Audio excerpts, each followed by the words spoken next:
আসসালামু আলাইকুম ভিউয়ার্স, আমরা সাধারণত মেসেঞ্জারে কারো কাছে কোনো মেসেজ সেন্ড করার পরে সেই মেসেজটি যদি রিমুভ করে দিই বা ডিলিট করে দিই, তাহলে যার কাছে বা যাদের কাছে মেসেজটি পাঠিয়েছিলাম তারা জানতে পারে বা বুঝতে পারে আমরা কোনো মেসেজ সেন্ড করার পরে সেই মেসেজটি ডিলিট করে দিয়েছি। আজকের ভিডিওতে আমি আপনাদেরকে যে প্রসেসটি দেখিয়ে দেবো, এই প্রসেসটি যদি ফলো করেন তাহলে আপনারা মেসেঞ্জারে কাউকে মেসেজ পাঠানোর পরে সেই মেসেজটি যদি রিমুভ করে দেন বা ডিলিট করে দেন তাহলে কেউ বুঝতে পারবে না আপনারা কোনো মেসেজ পাঠানোর পরে সেই মেসেজটি রিমুভ করে দিয়েছেন বা ডিলিট করে দিয়েছেন। তো মূলত প্রসেসটি জানতে ভিডিওতে একটি লাইক করে সাথেই থাকুন। প্রথমেই চলে যাচ্ছি আমি মেসেঞ্জারে। জাস্ট আমার মোবাইল ফোন থেকে মেসেঞ্জার অ্যাপ্লিকেশনটি ওপেন করব। মেসেঞ্জার অ্যাপ্লিকেশনটি ওপেন করার পরে আপনারা আপনাদের মোবাইল ফোন থেকে মেসেঞ্জার অ্যাপ্লিকেশনটি ওপেন করবেন।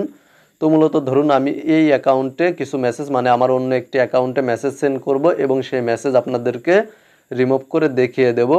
তো মূলত এই অ্যাকাউন্টে আমি একটি মেসেজ সেন্ড করছি। আমি এই মেসেজটি সেন্ড করলাম। এখানে দেখতে পাচ্ছেন আমি হাই টাইপ করে একটি মেসেজ সেন্ড করে দিয়েছি এবং আমি যদি এখানে মেসেজের উপরে ট্যাপ করে ধরি, দেন এখান থেকে নিচে দেখতে পাচ্ছেন থ্রি ডট, এখানে যদি ক্লিক করে দিই, থ্রি ডটে ক্লিক করার পরে এখান থেকে আমি যদি রিমুভ অপশানে ক্লিক করে দিই, দেন এখানে দেখতে পাচ্ছেন প্রথমে রয়েছে আনসেন্ড, এখানে ক্লিক করে দিলে মেসেজটি আমার কাছ থেকে রিমুভ হয়ে যাবে এবং আমি যার কাছে মেসেজটি সেন্ড করেছি তার কাছ থেকেও রিমুভ হয়ে যাবে। কিন্তু আমি যার কাছে মেসেজটি সেন্ড করেছি সেই মেসেঞ্জারে প্রবেশ করার পরে দেখতে পাবে আমি কোনো মেসেজ সেন্ড করার পরে সেই মেসেজটি আনসেন্ড করে দিয়েছি। এবং আমরা যদি এখান থেকে কোনো মেসেজ সেন্ড করার পরে জাস্ট মেসেজের উপরে ট্যাপ করে ধরার পরে থ্রি ডটে ক্লিক করে দিই, দেন রিমুভ অপশানে ক্লিক করে দিই, তারপর এখান থেকে রিমুভ ফর ইউ অপশানে ক্লিক করে এখান থেকে রিমুভ অপশানে ক্লিক করে দিই, তাহলে মেসেজটি শুধুমাত্র আমাদের কাছ থেকে রিমুভ হয়ে যাবে। কিন্তু আমরা যার কাছে বা যাদের কাছে মেসেজটি পাঠিয়েছিলাম তাদের কাছ থেকে রিমুভ হবে না। তো মূলত ধরুন আমি আপনাদেরকে দেখানোর জন্য জাস্ট এখানে একটি মেসেজ টাইপ করছি। জাস্ট আমি এই মেসেজটি টাইপ করলাম এবং আমি এই মেসেজটি সেন্ড করে দিচ্ছি। এখানে দেখতে পাচ্ছেন মেসেজটি সেন্ড হয়ে গিয়েছে। এখন মূলত আমি চাচ্ছি এই মেসেজটি রিমুভ করে দিতে। তবে আমি যদি এই মেসেজটি রিমুভ করি তাহলে শুধুমাত্র আমার কাছ থেকে রিমুভ করতে পারবো, বা আমি চাইলে দুজনের কাছ থেকে মেসেজটি রিমুভ করতে পারবো। মানে আমার কাছ থেকেও রিমুভ হয়ে যাবে এবং আমি যার কাছে মেসেজটি সেন্ড করেছিলাম তার কাছ থেকেও রিমুভ হয়ে যাবে। কিন্তু আমি যার কাছে মেসেজটি সেন্ড করেছিলাম সে বুঝতে পারবে বা জানতে পারবে আমি কোনো একটি মেসেজ সেন্ড করার পরে তা ডিলিট করে দিয়েছি বা রিমুভ করে দিয়েছি।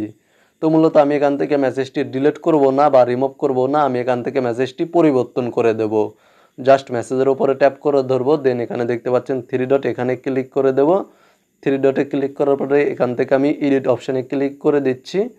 এডিট অপশানে ক্লিক করার পরে জাস্ট এখান থেকে আমি মেসেজটি রিমুভ করে দিলাম, দেন এখানে আমি হ্যালো টাইপ করে দিচ্ছি, দেন আমি মেসেজটি সেন্ডে ক্লিক করে সেন্ড করে দিচ্ছি।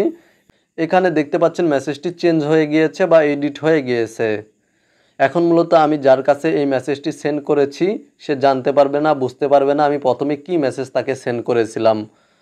সে শুধুমাত্র এই মেসেজটি দেখতে পাবে যে আমি কোনো একটি মেসেজ সেন্ড করেছি। তারা এখানে দেখতে পাবে মেসেজের ওপরে এডিটেড লেখা রয়েছে, কিন্তু আমি যে প্রথমে কোন মেসেজ সেন্ড করেছিলাম বা কি মেসেজ সেন্ড করেছিলাম তারা তা জানতে পারবে না।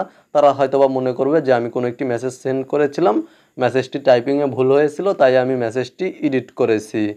মূলত আপনারা এইভাবে যে কোনো মেসেজ সেন্ড করার পরে তা এডিট করে পরিবর্তন করে দিতে পারবেন। মূলত আপনারা ভিডিওতে দেখানো এই নিয়মে যে কোনো মেসেজ সেন্ড করার পরে তা রিমুভ করে দিতে পারবেন, কেউ বুঝতেই পারবে না।